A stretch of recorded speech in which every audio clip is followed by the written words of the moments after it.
শুভ সকাল, জয় কৃষ্ণকালী মায়ের জয়। তোমরা সবাই ভালো আছো? সকাল 5:30টায় উঠে ঘর পরিষ্কার করে 6:30টার মধ্যে স্নান সেরে নিলাম।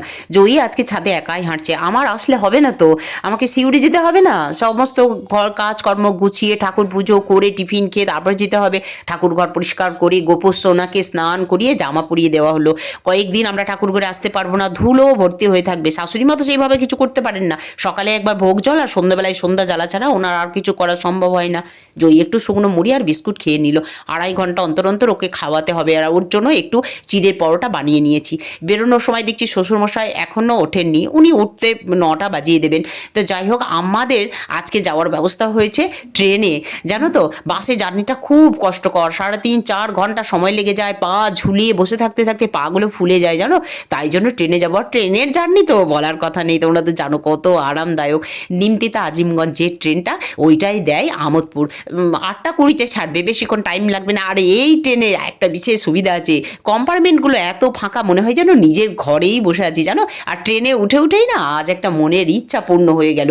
সেই সরস্বতী পুজোর সময় মায়ের মন্ত্রযুক্ত বই খুঁজছিলাম গো, পাইনি, আজকে পেয়ে গেছি। যদিও মায়ের পুজো 1 বছর দেরি আছে, পেয়ে গেছি, ছাড়বো কেন, নিয়ে নিলাম।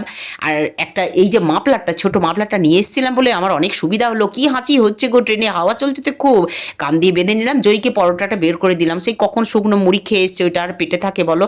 আর আমরা একটু বিস্কুট খেলাম, এই চিড়ে ভাজা আর চাল ভাজার প্যাকেট কিনে নিয়েছি, সময় মতো খাওয়া যাবে। নেমে পড়লাম কিন্নাহারে। যদিও ট্রেনটা আমোদপুর যাবে, আমরা আমোদপুর গেলাম না, তার একটা বিশেষ কারণ আছে। এটা জয়ী বলেছে কিন্নাহারে নামলে আমাদের অনেক সুবিধা আছে যাওয়ার।